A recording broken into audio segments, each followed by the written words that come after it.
Hello, and once again, welcome to another presentation that I want to give you. This time on a very common ATC, air traffic control phenomena, where they give us some what you call radial separations. Typically, this happens when they are giving us a traffic separation, like vectors and all that, in the terminal area, and they ask us to maintain a particular radial or less than that or more than that. It has happened to us in the past couple of days, and all the time it does happen. And I thought it was an interesting topic just to understand on how this concept of radial separation works. And obviously radial separations are based on the VOR, and the aim of this presentation is not to go into the high technical details of what a VOR is. That can be found on other texts.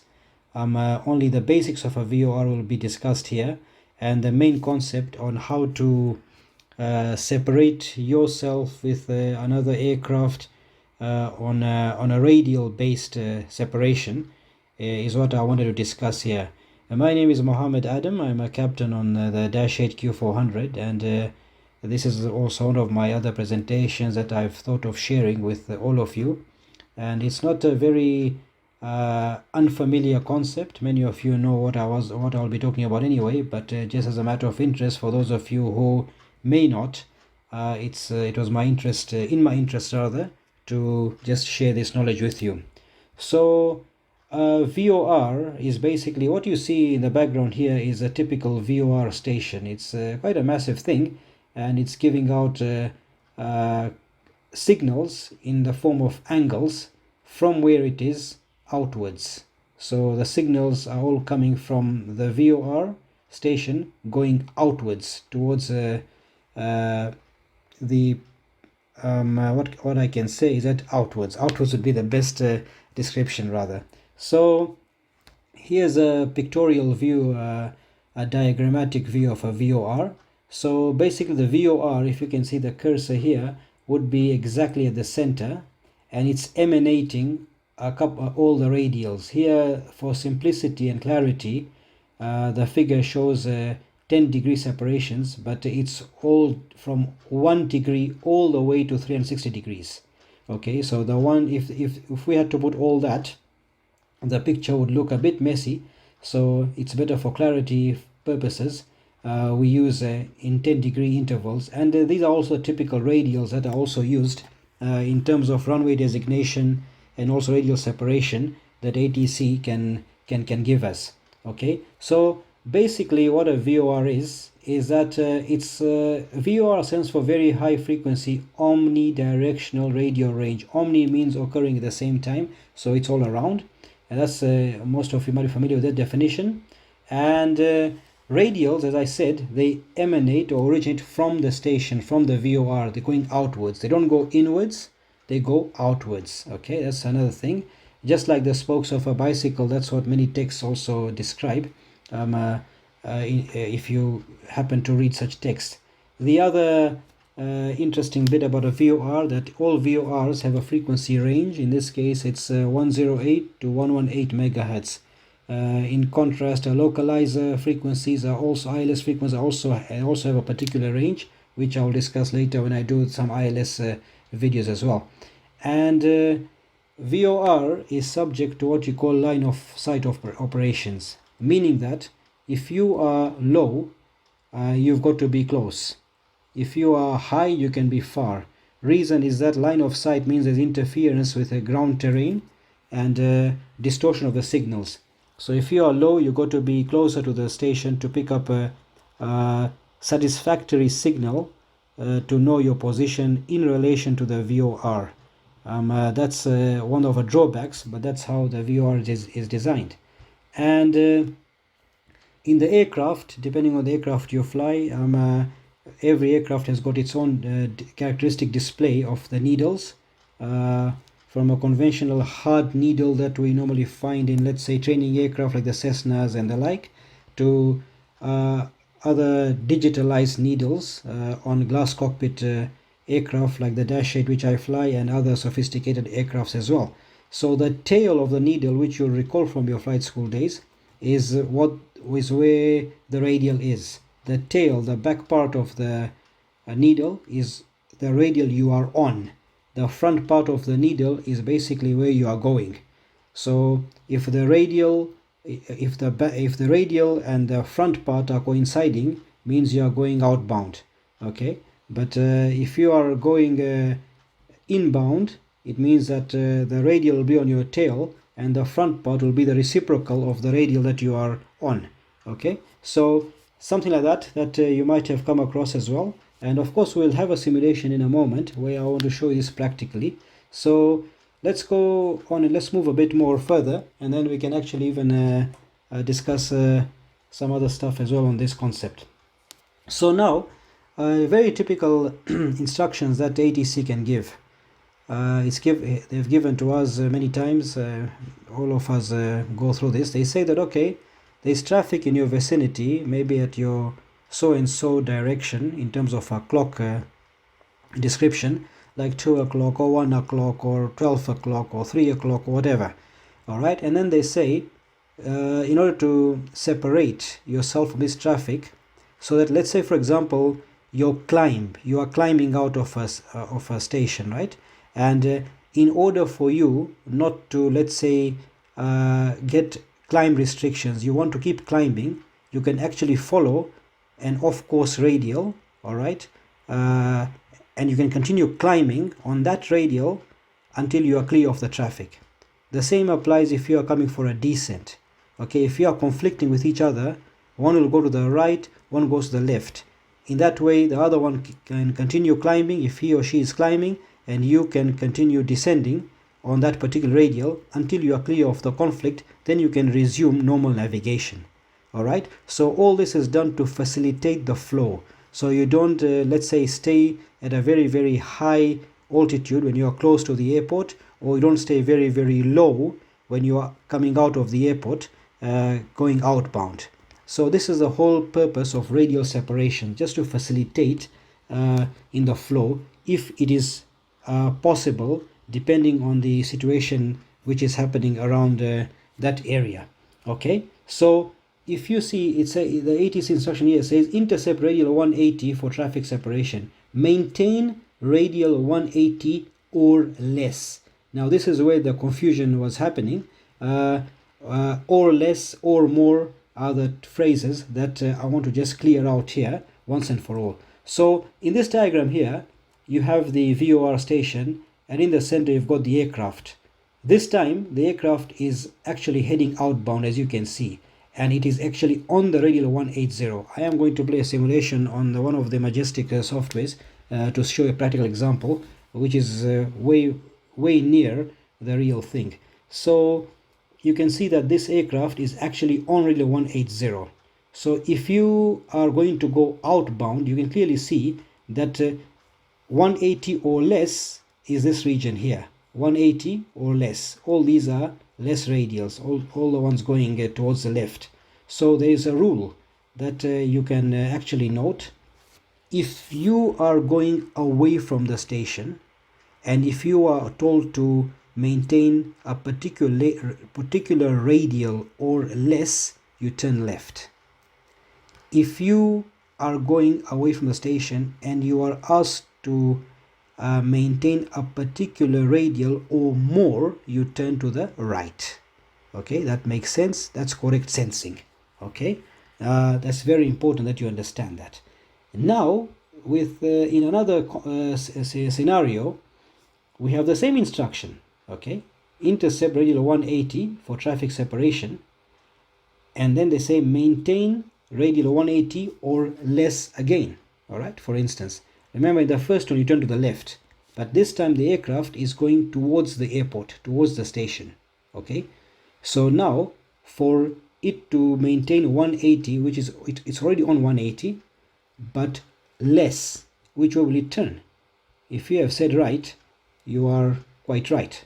Okay, because if you're going towards the station, now things reverse. Less means you turn to the right, and more means you turn to the left. Okay, I hope this discrepancy is now being resolved using the diagram, and even you can have a mental picture of your position if when you're in the real aircraft, of your position in relation to the VOR to know where to turn. There have been instances where people have turned in the wrong direction, and it just brings a TCAS conflict and some things which are a bit unpleasant and they're not needed, okay, if you understand the concept. So basically this is what actually happens when you are doing radial separation. So I just hope that you know which way to turn depending on whether you are going away from the station or you are coming towards the station. All right, now this is a snapshot of the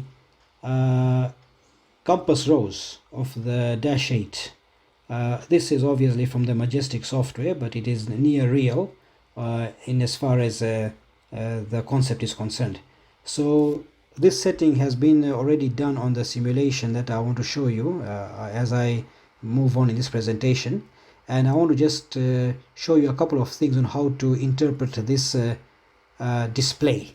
So firstly we have the needle.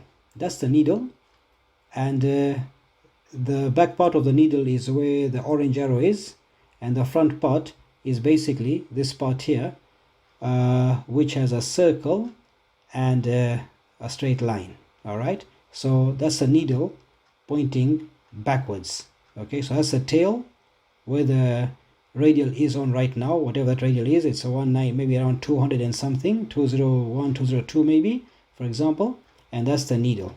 Okay, the other thing about this is the heading. The aircraft right now is heading on 210, okay, which you'll see the simulation.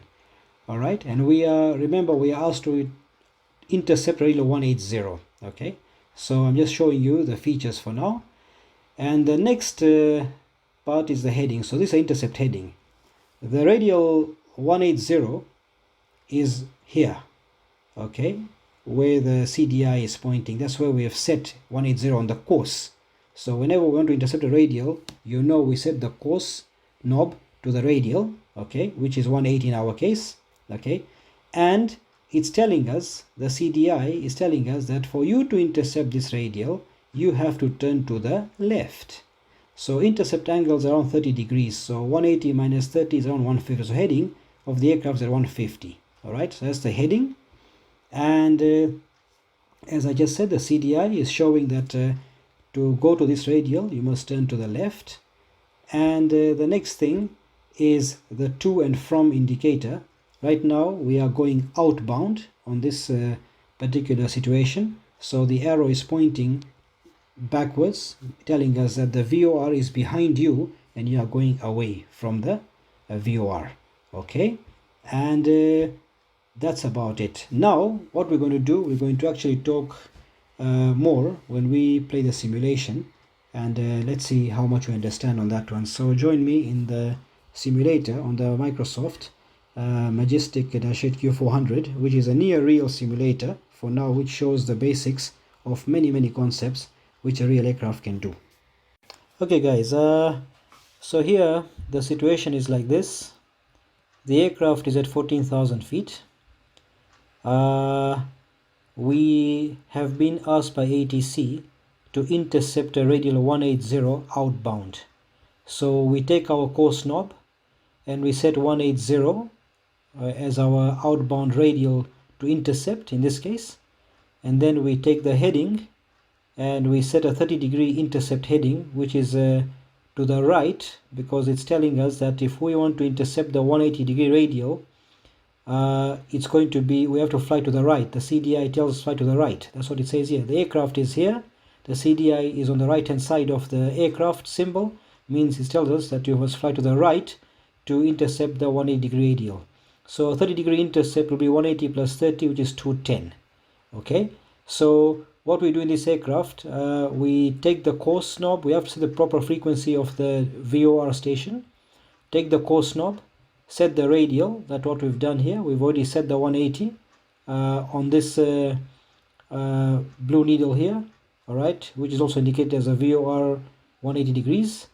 We are 36.2 miles from the VOR station, and now what we're going to do, we're going to intercept this radial. So we're going to take a heading of 210 to the right side. If we now unfreeze the software, the aircraft in heading select will turn as it is doing now. It's going to turn to a heading, it's already on 210 rather, sorry, it's already on 210, so it doesn't need to turn. And then what I have to do to intercept the radial, I've got to engage what you call the nav mode. When I press nav on the FGCP, I'm going to get VOR in white on the roll mode annunciation area of the FMA. That's the FMA there.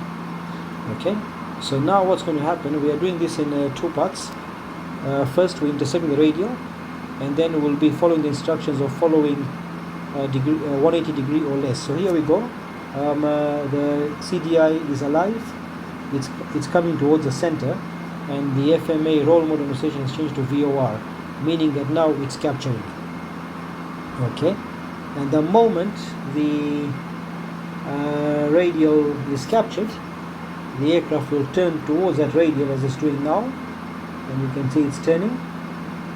And we have to align our heading back with the 180 degrees to match the outbound radial to the course outbound as well.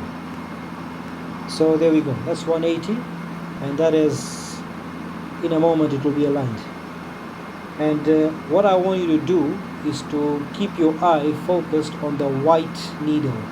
The white needle here, which is overlapped by the blue needles, but the white needle is the VOR needle for the receiver of the aircraft from the left hand side. There's a green one as well, which normally comes. I have just deactivated that one just for clarity. That will be for the VHF2.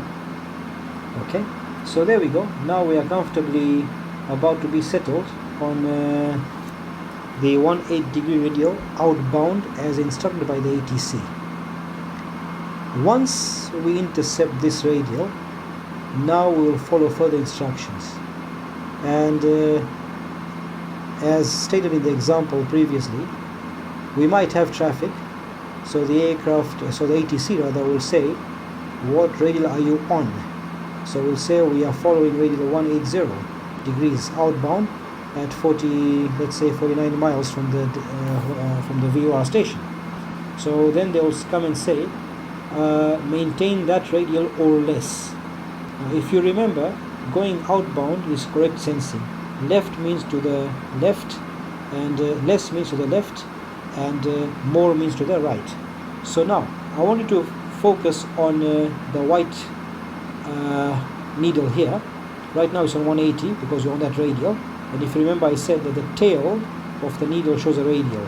This is the tail part, and where the circle is and extended is the head part. Okay, so now if we want to keep less than 180, what we're going to do, we're going to turn to the left. So if I turn to the left, let's say 140 degrees, if you will. So the aircraft, if I put heading select now, that's heading select. Now look what happens to the white part, the tail. See which way it's going to follow.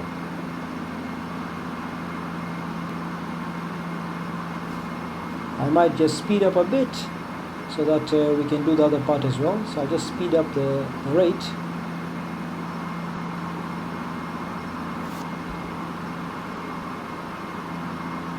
There might be some deviations here and there due to the software, but that's not a problem.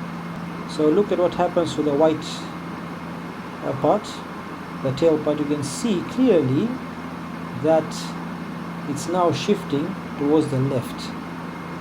So let it shift, and we will then conclude what we just said. You can see now it's on 175.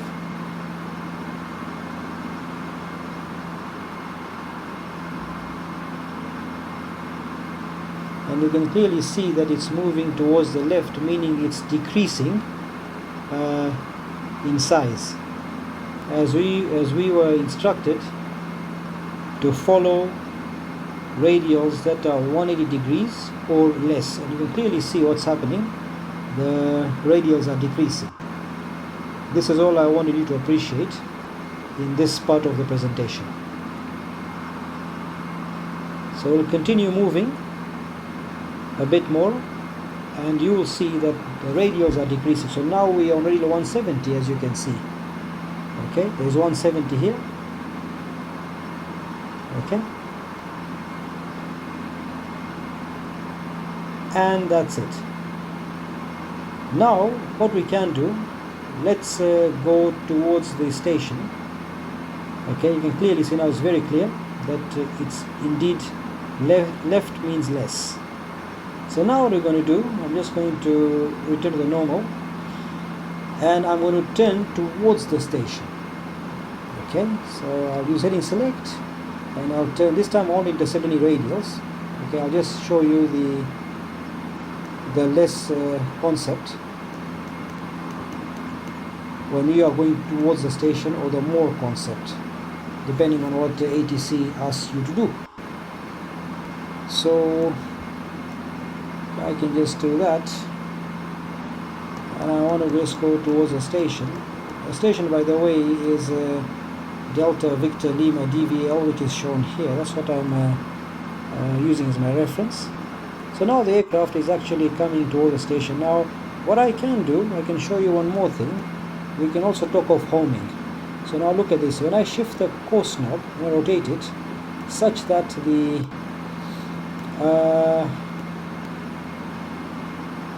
needle centralize, this is called homing.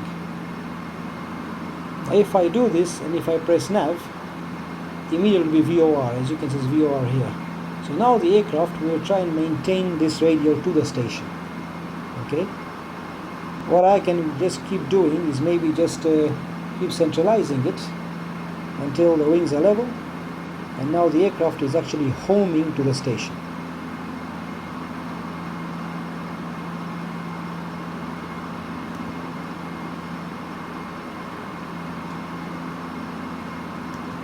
So quite a few things to show you there, interception of radials, and also the phenomenon of what we say homing. So we keep centralizing it until the wings are level, and once the wings are level and the aircraft is going to the station, it means that it is now homing to the station, and it's confirmed by the arrowhead that you can see. In the previous maneuver it was pointing behind us, now it's pointing exactly towards the station, and we keep homing, we keep just centralizing it.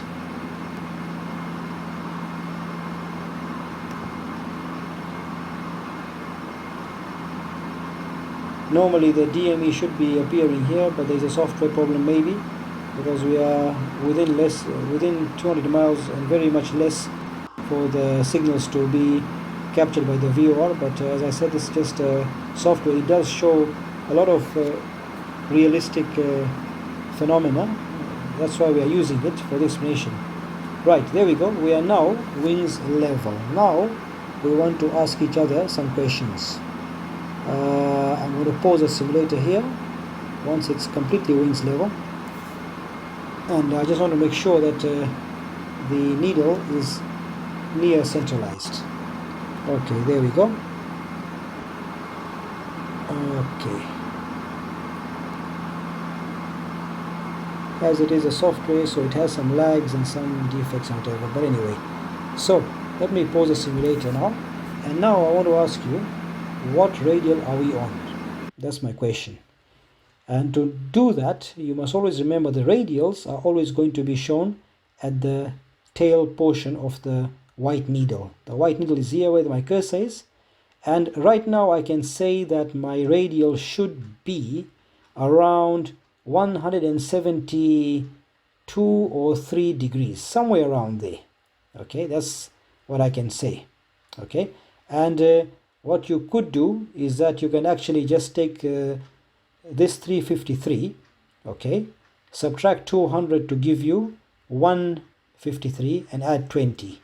It'll be 173. So this is 173. That's another rule to find reciprocals. Okay, so our course is 353, which is somewhere here. Okay, and if I just set my heading to that, like that. Okay, so it'll be 353. Okay, so the course and the heading, when you are going towards the station, will be the same.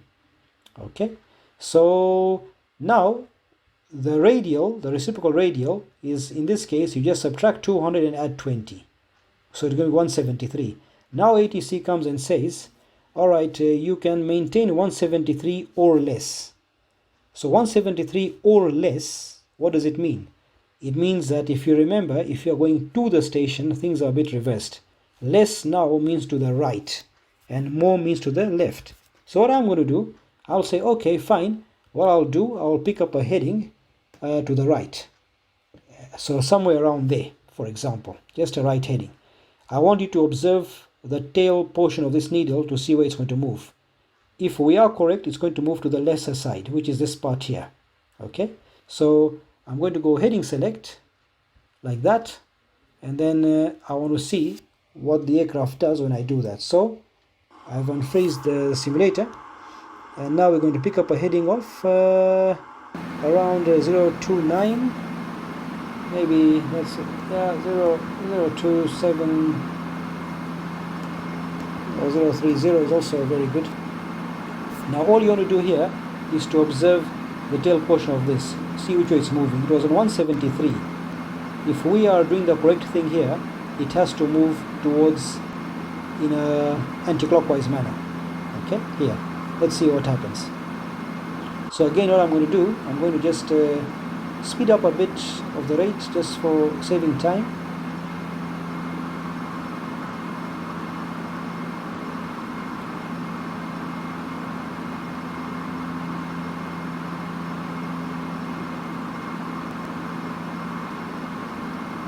And you can see this needle here is now getting lesser. You can see that now it's at 170. We were at 173, now it's 170. Let it go a bit more and see what happens. So if you are told to go on the, if you are asked to intercept the radial 173 or keep yourself 173 or more, you have to turn to the left. Okay, that's if you are going to the station. Okay, so please remember these rules and look at this. Clearly what I said is happening. This part is going to the lesser side of 173, which is our original course. Okay, the course already there. Here's the course, it's already there, 353. 173 is already there, but you can see that now it's opening up. It's going towards the lesser side. Okay, once it reaches around 160 or thereabouts, that means that proves the point, and that makes me end the presentation. There we go. Okay, it does make complete sense of what we are talking about. So guys, that's about it then for now. Thank you very much for being again on this little presentation of mine, and I hope what I wanted to prove to you about intercepting radials, homing, and being on a particular radial or less, or on a particular radial or more, you will understand depending on where you are in relation to the station.